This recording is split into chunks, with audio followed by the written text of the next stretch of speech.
분명히 잠자리에 들었는데 새벽 2시, 3시, 4시가 되면 어김없이 눈이 떠집니다.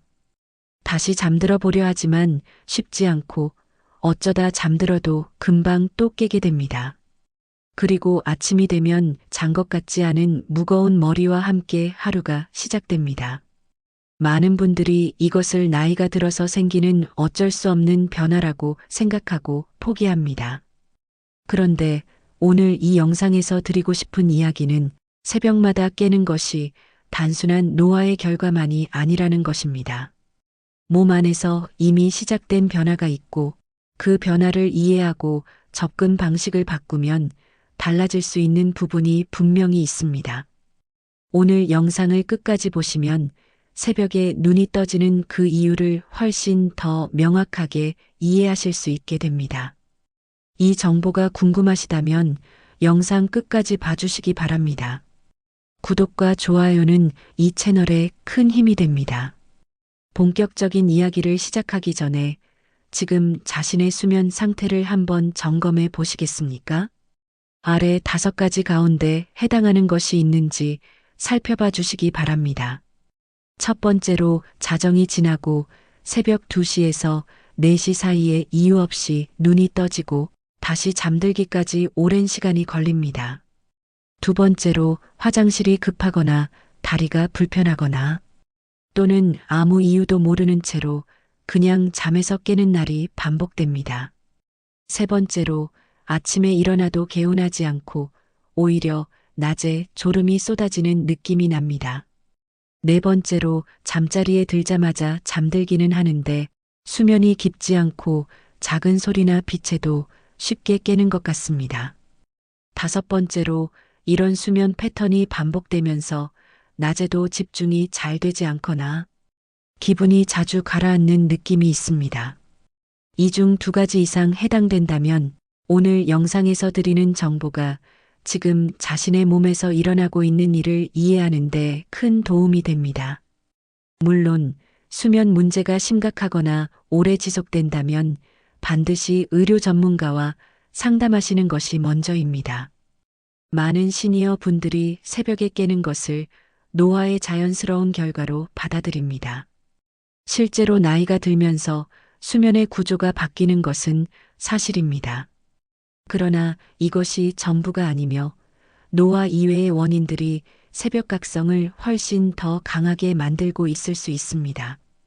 이것을 이해하는 것이 오늘 영상의 핵심입니다. 우선 수면에 대한 기본적인 이해부터 시작하겠습니다. 우리가 잠을 자는 동안 뇌는 단순히 쉬는 것이 아닙니다. 얕은 수면과 깊은 수면, 그리고 꿈을 꾸는 렘 수면이 일정한 주기로 반복되면서 몸과 뇌가 회복되는 복잡한 과정이 진행됩니다. 이 수면 주기가 안정적으로 유지될 때 아침에 일어나서 개운함을 느낄 수 있습니다. 나이가 들면서 이 수면 구조에 변화가 생깁니다. 가장 대표적인 것이 깊은 수면의 비중이 줄어드는 것입니다. 젊었을 때는 잠이 들면 비교적 오랜 시간 깊은 수면 상태를 유지하지만 나이가 들면서 깊은 잠의 구간이 짧아지고 얕은 수면의 비중이 늘어납니다. 이렇게 되면 외부 자극이나 신체 내부의 작은 변화에도 쉽게 잠에서 깨게 됩니다. 그런데 여기서 중요한 것이 있습니다. 이것은 어느 정도 노화와 관련이 있지만 나머지는 생활 습관, 호르몬 변화, 신체 내부의 특정 상태들이 복합적으로 작용하는 결과라는 점입니다.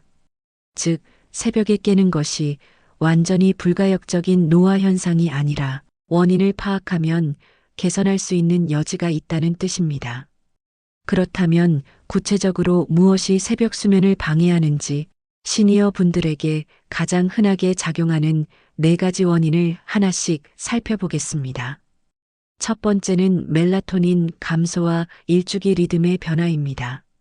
멜라토닌은 뇌의 송과체에서 분비되는 수면 유도 호르몬으로 해가 지면 분비되기 시작해 깊은 밤의 최고치에 달했다가 해가 뜨면 줄어드는 자연스러운 리듬을 갖고 있습니다. 그런데 나이가 들면서 송과체의 기능이 약해지고 멜라토닌 분비량이 줄어드는 동시에 분비 리듬 자체가 앞당겨집니다. 헬스조선과 분당서울대학교병원의 건강정보에서도 이 변화를 노년기 수면 패턴, 변화의 주요 원인으로 설명하고 있습니다. 그 결과 저녁 일찍 잠이 오고 새벽 이른 시간에 이미 수면 호르몬의 효과가 다 소진된 상태가 됩니다. 이것이 이른 새벽에 눈이 떠지는 생리학적 배경입니다. 또한 생체 시계를 관장하는 뇌신경 기능이 약해지면서 일주기 리듬이 일반 성인보다 조금씩 앞당겨지는데, 이 때문에 오후 7시에서 9시 사이에 잠이 오고 새벽 3시에서 5시 사이에 일어나게 되는 패턴이 나타납니다. 두 번째는 야간뇨입니다.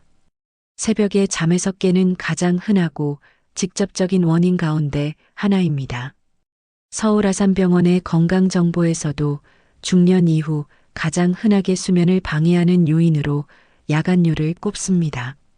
나이가 들면서 항이뇨 호르몬의 분비 패턴이 변해 밤 동안 소변을 농축시키는 기능이 약해집니다. 여기에 방광 용량의 감소, 과민성 방광, 남성의 경우 전립선 비대증까지 더해지면 밤사이에 한두 번 이상 화장실을 찾게 됩니다. 문제는 한 번 잠에서 깨어 화장실을 다녀오면 다시 잠들기가 어렵고, 이 과정이 반복되면서 수면 전체의 질이 크게 떨어진다는 점입니다. 세 번째는 혈당 변동입니다. 이것은 많은 분들이 잘 모르고 지나치는 원인입니다. 새벽 2시에서 4시 사이에 우리 몸은 다음날 활동을 준비하면서 코르티솔, 글루카곤, 아드레날린, 성장 호르몬 등을 서서히 분비하기 시작합니다. 이 과정에서 혈당이 상승하는 새벽 현상이 나타나는데, 혈당 조절에 어려움이 있는 분들은 이 혈당 변동이 수면 중 각성을 유발할 수 있습니다. 또한 반대로 야간에 혈당이 지나치게 낮아지는 경우에도 자율신경계가 자극을 받아 잠에서 깨게 됩니다. 레이디 경향과 하이닥의 보도에서도 혈당 변동이 새벽 각성의 원인이 될 수 있다는 점을 강조하고 있습니다. 네 번째는 코르티솔 과잉과 만성 스트레스입니다. 코르티솔은 스트레스 호르몬으로 잘 알려져 있지만 동시에 아침에 몸을 깨우는 각성 호르몬이기도 합니다. 원래 코르티솔은 아침에 높아지고 밤에는 낮아지는 패턴을 가져야 합니다. 그런데 만성적인 스트레스나 걱정, 불안이 지속되면 밤에도 코르티솔이 높은 상태를 유지하게 되고, 이것이 수면의 깊이를 방해하며 새벽의 각성을 유도합니다.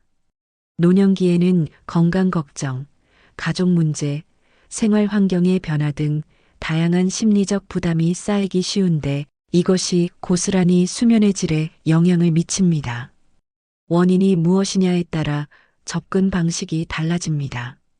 자신의 새벽 각성이 어떤 유형에 가까운지 점검해 보시기 바랍니다.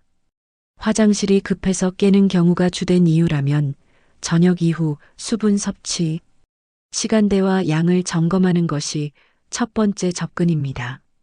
반면 화장실과 관계없이 그냥 눈이 떠지고 머릿속이 활발하게 돌아가는 느낌이 든다면 코르티솔과 생체 리듬의 문제일 가능성이 높습니다.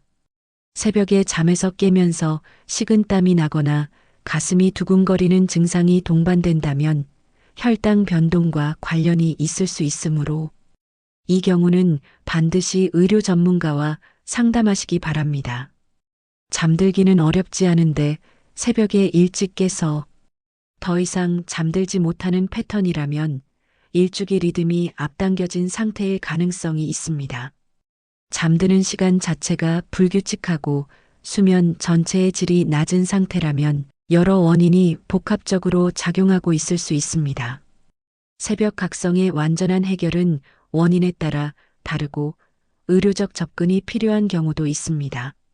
그러나 생활 속에서 먼저 실천할 수 있는 것들이 있으며, 이것들이 실제로 수면의 질에 의미 있는 영향을 줄 수 있습니다. 아침 햇볕은 생체 시계를 리셋하는 가장 강력한 도구입니다. 아침에 일어나면 가능한 한 빨리 밝은 햇볕을 받는 것이 중요합니다.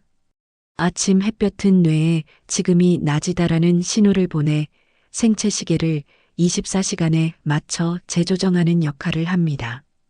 창문을 열고 아침 햇살을 받거나 가벼운 산책을 통해 자연광에 노출되는 것이 일주기 리듬을 안정시키는데 효과적입니다. 취침 시간과 기상 시간을 일정하게 유지하는 것이 핵심입니다. 생체 리듬은 규칙성을 좋아합니다.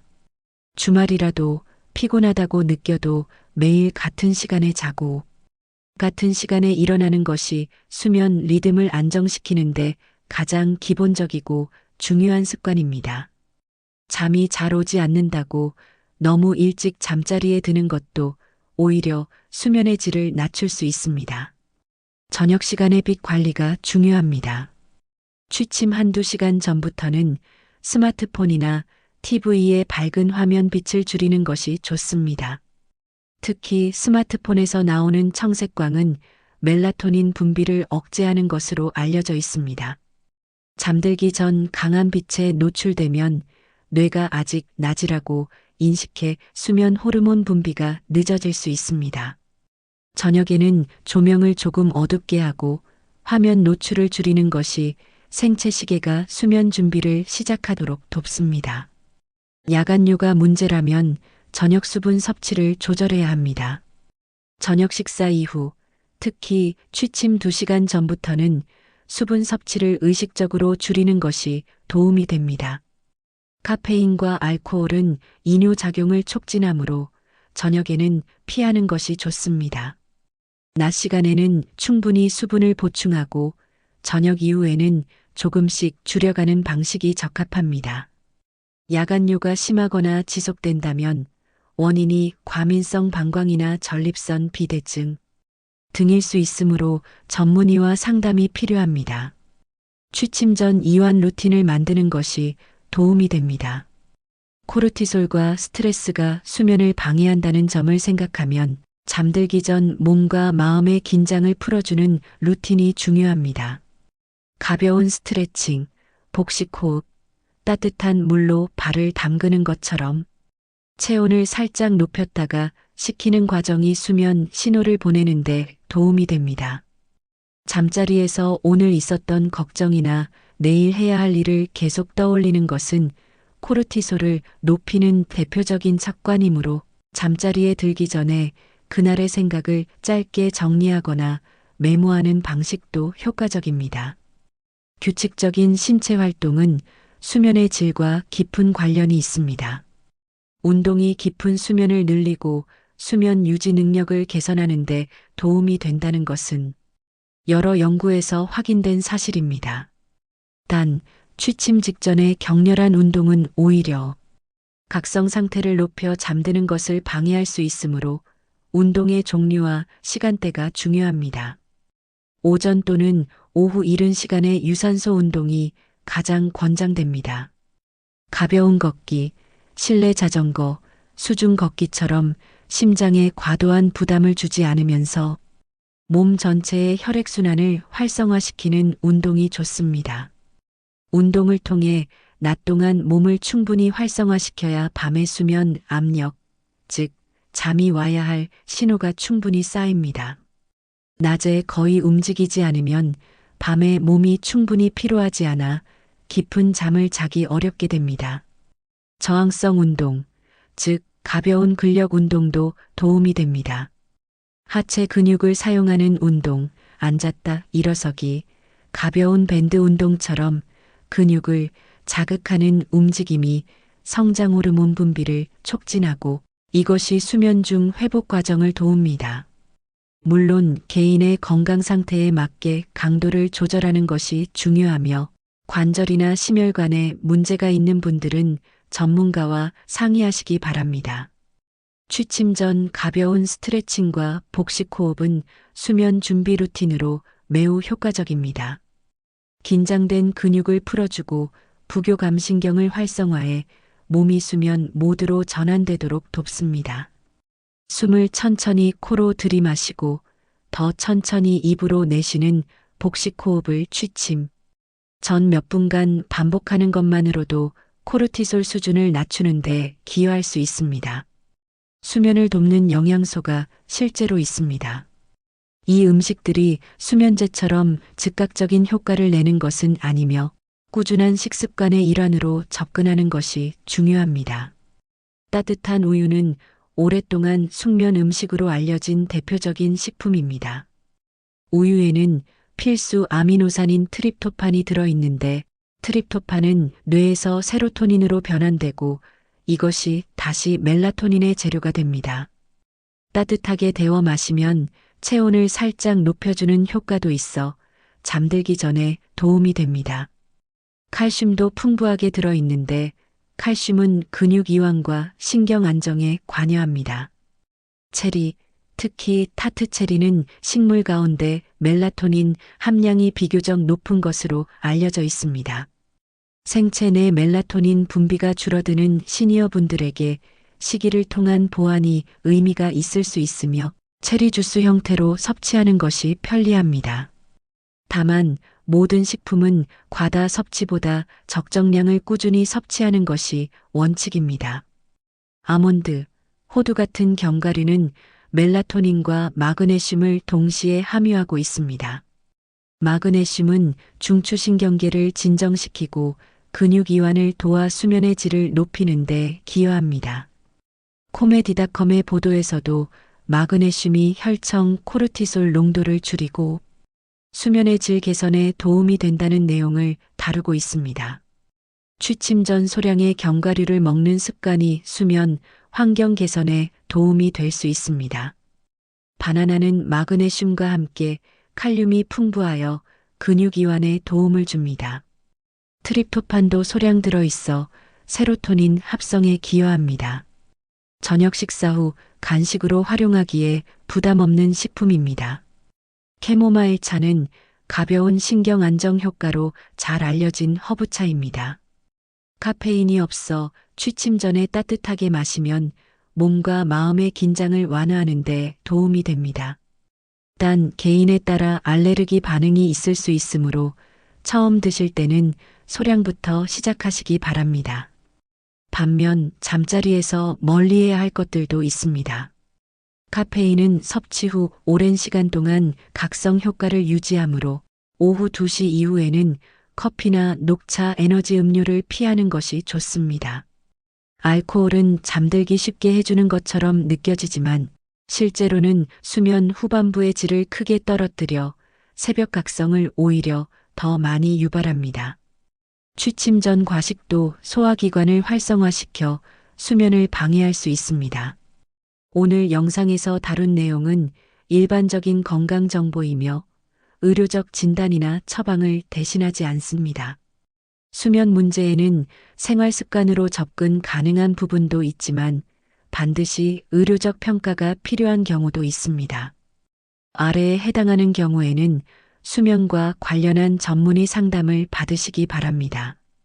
새벽에 깨면서 식은땀이 나거나 가슴이 두근거리는 경우, 새벽 각성이 수개월 이상 지속되어 낮 생활에 심각한 영향을 주는 경우, 수면 중 호흡이 멈추거나 크게 코를 고는 증상이 동반되는 경우, 심한 우울감이나 불안이 수면 문제와 함께 나타나는 경우가 이에 해당합니다.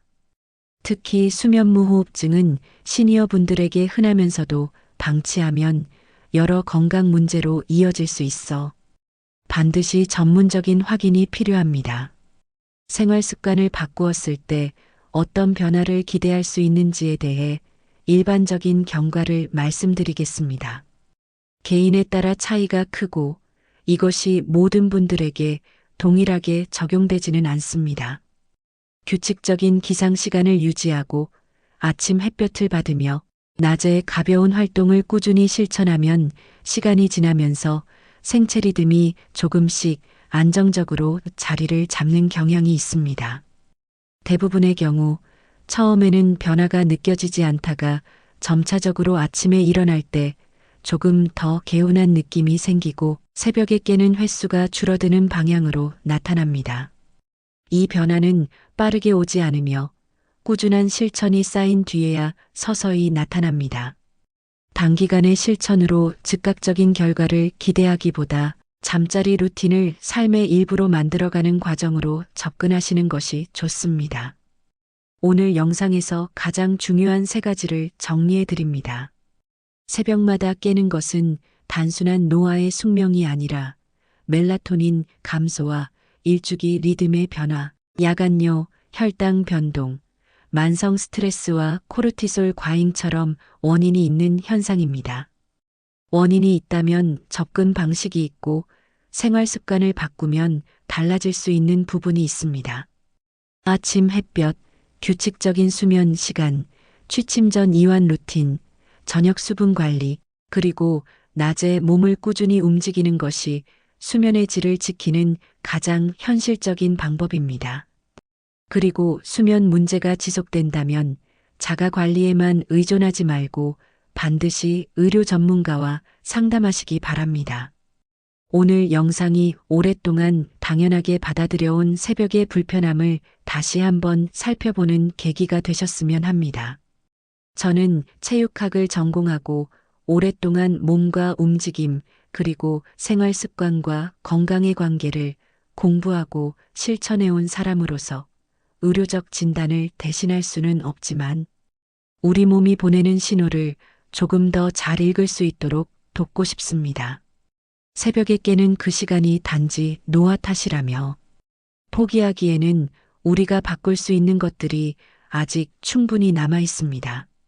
오늘 밤부터 작은 것 하나씩 바꿔보시기 바랍니다. 영상이 도움이 되셨다면 구독과 좋아요 부탁드립니다. 여러분의 구독과 좋아요 하나가 이 채널이 더 많은 분들에게 실질적인 건강 정보를 전달할 수 있는 힘이 됩니다. 감사합니다. 본 영상의 내용은 일반적인 건강 정보 제공을 목적으로 하며 의료적 진단 치료 처방을 대신하지 않습니다. 수면 장애가 지속된다면 반드시 의료 전문가와 상담하시기 바랍니다. 개인에 따라 차이가 있을 수 있습니다.